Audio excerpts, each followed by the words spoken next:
Bonjour à tous. Comme nous l'avons annoncé sur notre site internet samedi à 17 heures, le comité d'administration de la SSSP que je préside a décidé de confier les rênes de l'équipe première à M. Fabien Marcadal à compter de la saison prochaine. Et ceci pour une durée de 2 ans. Alors pourquoi avoir changé de coach? Tout simplement parce qu'on n'a pas réussi à se mettre d'accord sur un contrat pour la saison prochaine et la saison à venir, puisqu'on partait sur 2 ans. On n'a pas réussi à se mettre d'accord. La volonté du club, dans un premier temps, était de continuer bien évidemment avec Claude. On n'a pas réussi à se mettre d'accord. À partir du moment où on ne réussit pas à se mettre d'accord, on se met en quête d'un nouvel entraîneur, tout simplement. Et Fabien était celui qui était le plus logique, il connaît la maison, il était disponible. Alors, on a quand même reçu d'autres entraîneurs que Fabien, parce que c'est pas non plus Dieu le Père. Ça me contredira si je dis une connerie. Et puis, le choix nous a quand même paru évident. C'est vrai qu'il connaît la maison, c'est vrai que nous, on le connaît, et puis l'un dans l'autre, tout va bien. Sans jeu de mots.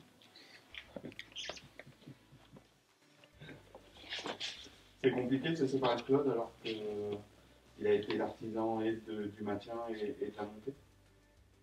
À partir du moment où on se sépare d'un entraîneur, dans n'importe quelle condition que ce soit, humainement, c'est difficile.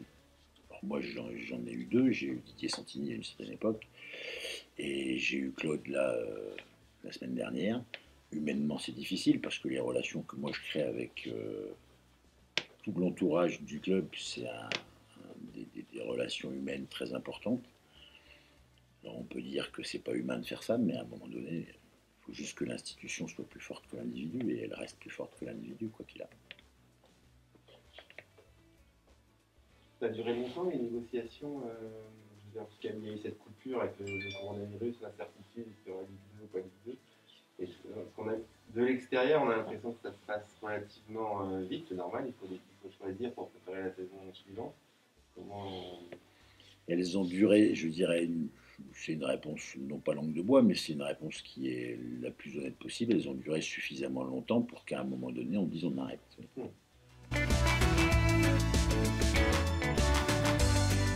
Donc Fabien, forcément, comment tu vis ce retour à Dunkerque après quelques mois d'inactivité?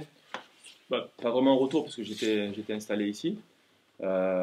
Surpris dans un premier temps, j'ai reçu le coup de téléphone du président, et puis après, dès l'instant que j'ai mûri un petit peu ce qu'il m'avait proposé. Évidemment, j'ai faim, j'ai envie de reprendre. Je suis fier de pouvoir réentraîner Dunkerque, parce que c'est au-delà d'être un bon challenge, c'est aussi un club de cœur. Et la Ligue 2, c'est vrai qu'on en reparlera avec Jean-Pierre, mais ça y est, c'est fait. C'est l'un des clubs qui est resté le plus longtemps en Ligue 2, qui a été doyen même longtemps, je ne sais pas si c'est encore le cas. Voilà, l'objectif, ça sera quoi? Ça sera de se maintenir Ce que j'évoquais quand j'ai repris le Paris FC, on évoquait ça, hein, le maintien, parce qu'on savait que ça allait être compliqué par rapport au repêchage, mais un maintien, c'est pas un objectif. Quand on s'inscrit dans le championnat, c'est au moins le maintien, donc forcément, on va essayer de faire le mieux. Et le mieux, je pense qu'il faut respecter cette Ligue 2, c'est pas le même championnat et il est difficile, on le sait, mais il faut rien s'interdire. Il ne faut pas s'interdire de rêver.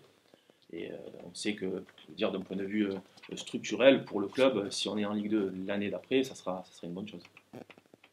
C'est un gain de temps aussi, Fabien, de bien connaître la maison, de devoir peut-être se concentrer directement sur des choses et pas l'environnement?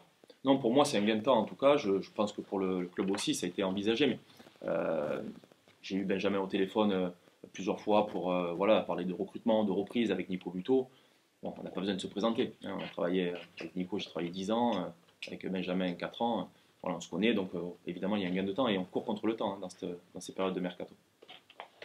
Jean-Pierre, le retour de Dunkerque en Ligue 2, on va dire, c'est normal, c'est facile de dire ça, hein. C'est normal parce que c'est un club qui doit être au moins en Ligue 2, parce que c'est une grosse ville, il y a un passé. Non, ça fait 24 ans que ça devrait être normal. Ça fait 24 ans toutefois qu'on l'attend.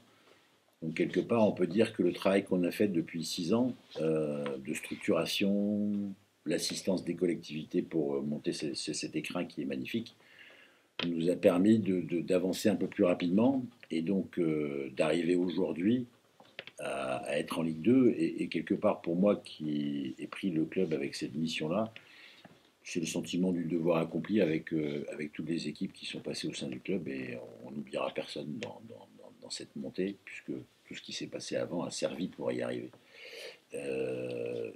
Maintenant, c'est pas un aboutissement. Le fait de monter en Ligue 2, c'est bien. L'important, c'est d'y rester dans le temps. Et pourquoi pas repartir pour un bail à minima de 30 ans. On a un projet sportif.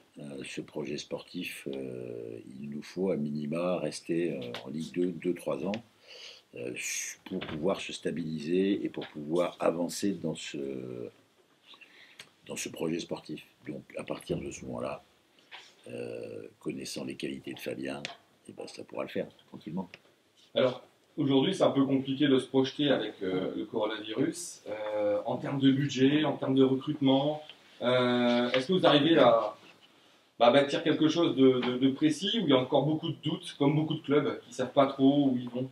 On a bien évidemment des doutes, puisque vous savez aussi bien que moi, sur cette grande chaîne radio et télévisuelle maintenant, qui est RMC, qui s'occupe exclusivement du sport, que le montant des droits télé et le déplafonnement peut-être de la Ligue 2 fait qu'on ne sait pas le montant qu'on aura. Le budget qu'on a fait, il est prêt.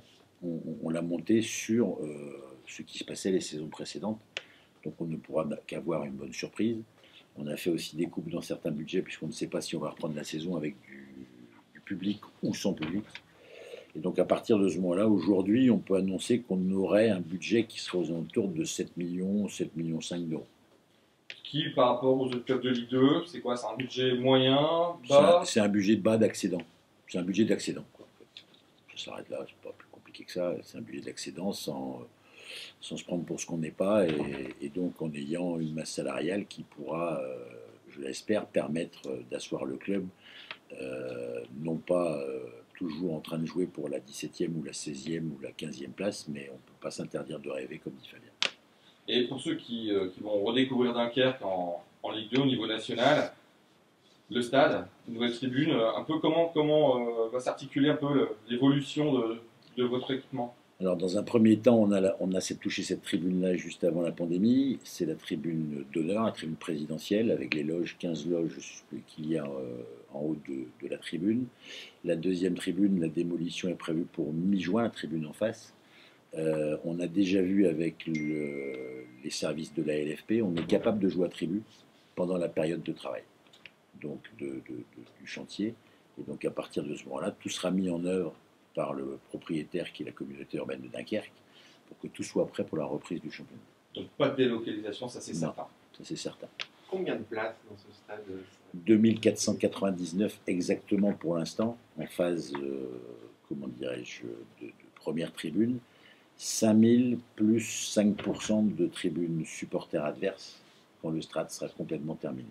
Après on peut le monter à 8000 si le besoin s'en fait sentir, mais en Ligue 2, une influence de 5000, c'est déjà bien. Fabien, il va falloir construire un effectif avec ce nouveau projet. Enfin, ça donne pas une pression supplémentaire, mais bon, le stade va s'agrandir, le projet est en marche, vous arrivez en Ligue 2. Enfin, voilà, tout est réuni pour que le club se structure bien. Et quel effectif? Est-ce qu'il y a déjà des joueurs ciblés? Est-ce que vous allez en perdre beaucoup? La première chose, c'est de recevoir nos joueurs, ceux qui ont accédé. Voilà, moi, je pense qu'il faut respecter, j'ai toujours pensé comme ça, les joueurs. Il faut déjà les recevoir, discuter avec eux. Il y a peut-être des garçons qui auront envie de s'en aller et qui ont envie de garder. Et puis, il faudra annoncer à ceux qui vont pas rester, qui ne resteront pas tout simplement. Et puis, ce travail l'a fait. Évidemment, on a déjà ciblé quelques profils. Il faudra qu'on puisse faire coïncider à la fois les envies sportives et puis les capacités économiques pour pouvoir les recruter. Au niveau ossature, tu sais déjà que tu vas baser sur une ossature d'une équipe qui est montée, ou c'est encore trop tôt pour le décider ça? L'ossature, on va dire qu'elle est fragile parce qu'il y avait beaucoup de joueurs en prêt. Et ces joueurs en prêt, par définition, théoriquement, ils devraient rentrer dans leur club. Donc forcément, il y avait beaucoup de titulaires parmi ces garçons-là. Donc il faut anticiper le fait qu'on ne les ait pas l'an prochain et récupérer d'autres joueurs. Il faudra être malin pour Dunkerque dans le recrutement, avec cette situation inédite, le coronavirus. Il y aura peut-être des opportunités avec des joueurs qui vont être en difficulté, qui vont se dire c'est peut-être l'occasion de se relancer à Dunkerque. Il y aura des situations un peu bizarres. Peut-être que ça va peut-être vous aider, Jean-Pierre. Je pense que depuis que l'USLD est en national, on a toujours été malin. On a un responsable de recrutement qui s'appelle Kevin Lesport, qui le fait maintenant dans le club depuis 1 an et demi, qui le faisait hors club précédemment. Et cette personne a toujours eu un recrutement malin. Il ne faut pas oublier que c'est lui qui a fait le recrutement de la saison dernière. Alors bien évidemment, en accord avec les coachs, c'est-à-dire que les profils, il les présente aux coachs, et c'est les coachs qui décident en dernier lieu pour savoir si le profil qu'on leur présente correspond à leur identité de jeu, à l'identité du club aussi, puisqu'il y a une forte identité de l'USLD. N'oubliez pas que pendant des années, ce club a été appelé par les équipes qui y venaient en D2 la piscine, parce qu'il y a des petits carreaux bleus et blancs partout. Et il faut que le Stade Tribu redevienne ce qu'il était précédemment. Et avec cet esprit de Dunkerque, de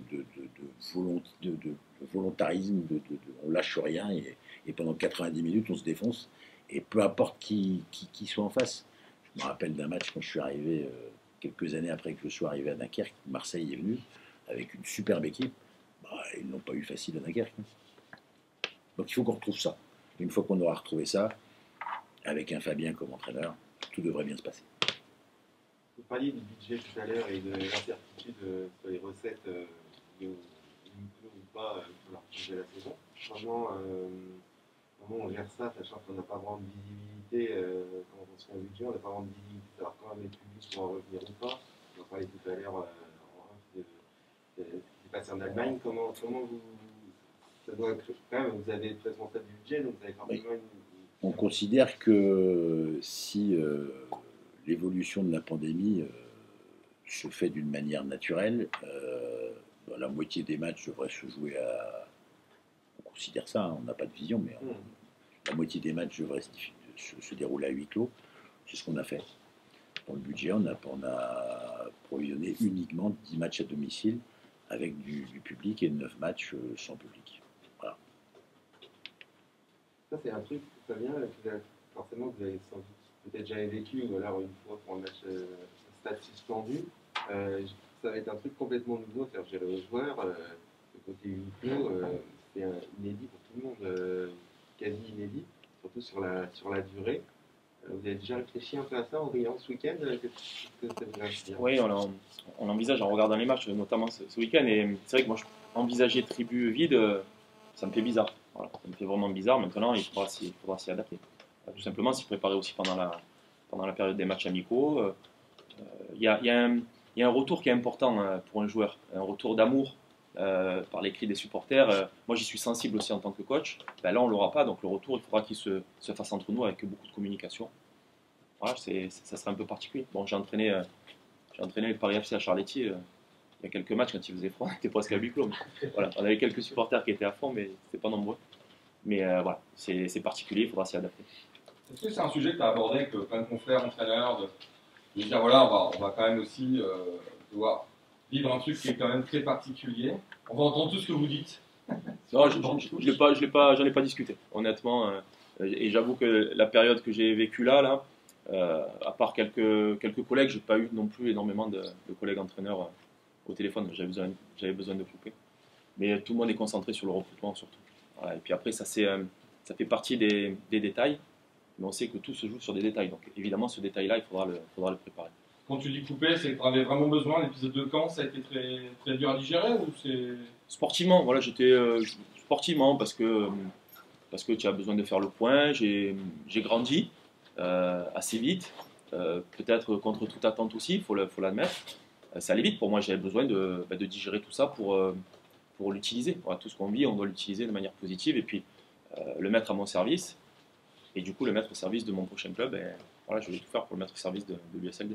Parce que c'est vrai qu'il y a eu des saisons plus ou moins, c'est ça, prendre des risques pour aller plus haut en quittant Dunkerque. Toujours, le contexte n'était pas facile. Le Cercle de Bruges, je connais bien Laurent Guyot, Boulogne, nous a pas dit du bien. Enfin, c'est un contexte spécial, on va dire. Quand il s'est passé ce qui s'est passé avec l'arrivée du coach Courbis en milieu de saison. Qu'est-ce que vous avez retenu? Paris FC beaucoup plus positif. Qu'est-ce que vous avez retenu de toutes ces expériences? Non, j'ai retenu. Au départ, il y a une déception et la relégation de Caen, elle se joue à la dernière journée. Donc, c'est c'est une forme de choc. Je n'avais pas connu la relégation jusque-là, donc c'est une forme de choc. Mais dans mon analyse, je me suis dit, Fabien, ça devait t'arriver. Ça devait m'arriver parce que sur les 7-8 dernières saisons, avant le début de la saison, à chaque fois on m'annonce la relégation. Parce que les clubs qui me contactent, et c'est comme ça, c'est mon histoire, souvent ils sont amenés à jouer le maintien, sans que ce soit quelque chose de négatif, en termes de moyens, en termes d'histoire. Voilà, donc je l'ai vécu comme ça, et je crois qu'aujourd'hui, je suis prêt à l'assumer. On a tendance à vous juger justement sur les résultats, c'est un peu ce que je regrette, et j'en veux pas aux quelques supporters qui peuvent vous juger sur ça, j'en voudrais plutôt aux spécialistes un petit peu qui le présentent différemment, mais évidemment on a plus de chances d'être relégué, je pense, avec Caen qu'avec l'OM ou avec le Paris Saint-Germain. Donc il y a des coachs qui sont là pour jouer le maintien, et ben, moi c'est mon histoire, et j'y suis préparé. J'y suis préparé parce que je l'ai vécu très, très souvent.